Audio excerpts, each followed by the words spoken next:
Assalamu alaikum and good morning.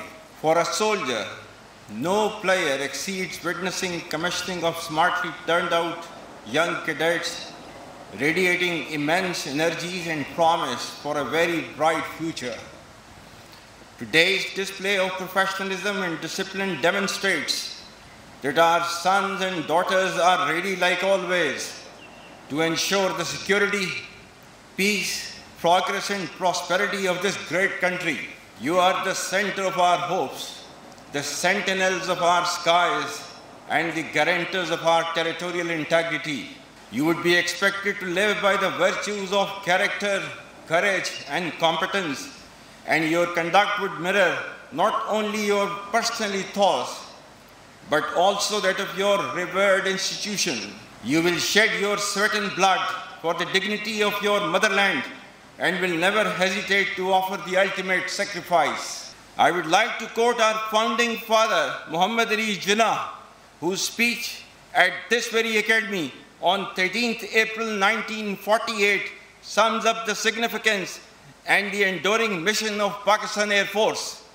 The Qaid said, and I quote, "A country without a strong air force is at the mercy of any aggressor. Pakistan must build up its own air force as quickly as possible. It must be an efficient air force, second to none," unquote. Dear graduating cadets, on every account, Pakistan Air Force has risen beyond the expectations of the nation and defended the skies of Pakistan against all odds with unmatched valor and professionalism. It has always maintained highest standards of training and morale and is now gradually advancing towards self-reliance and indigenization. The professionalism and brilliance of Pakistan Air Force has been clearly displayed in wars against our arch rival and profoundly in February 2019 in a short but seminal engagement against the misplaced calculus of our rival, who mistook our initial restraint as weakness.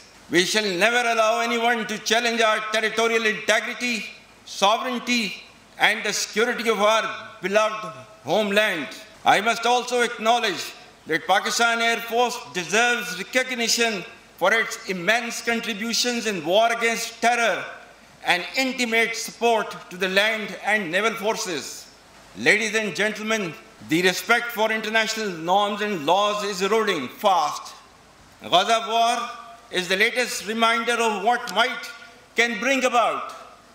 The human suffering and the indiscriminate killing of the elderly, women and children portends that we live in a world where violence is on the rise. Regardless of what our adversary says, another region where force is violently trampling over human rights and muzzling voices for self-determination is Indian illegally occupied Jammu and Kashmir. The silence of the world over Kashmir is deafening, but we will continue to extend moral, political, and diplomatic support to the people of Kashmir till the day they are empowered to exercise their right of self-determination. Today, our nation confronts multidimensional threats in the forms of terrorism, shadow proxies, challenging economic environment, despicable propaganda amplified by social media, and false narratives being spread by misguided elements of the society. I would specially urge you not to fall prey to misguided, misdirected, factually incorrect, and politically motivated propaganda. As leader of the future, you should develop a critical mind to navigate through blurring lines between reality, perceptions, and patent falsehood. Always remember, right is might, and not that might is right. Fight and never cower before coercion, blackmail, or terror. Dear cadets, Constitution of the Islamic Republic of Pakistan, White Article 19, has unambiguously drawn the limits to the freedom of expression and speech, which must not be misconstrued as freedom of expression of venom against others. Hence, those who blatantly trample the same very constitution on daily basis in one way or the other cannot and should not issue sermons to others for its adherence.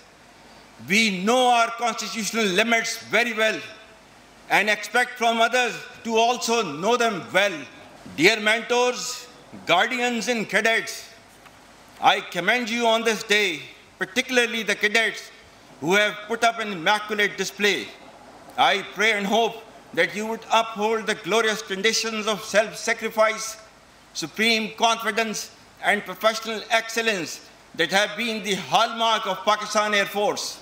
Amongst you, I see the aces of tomorrow who would be our pride and our wings of hope. Be the likes of Rashid Minhas, Sarfraz Rafiqi, and MM Alam, and those who have rendered their services and lives toward preserving the prestige of our beloved country. Stay committed to the responsibility being assigned to you and be loyal to the state of Pakistan always, under all circumstances. If Allah helps you, no one can overcome you. May Allah Almighty grant you the will and the skill to defy gravity and leap towards greatness. Ameen. Pakistan Air Force, Zindabad, Pakistan, Paindabad.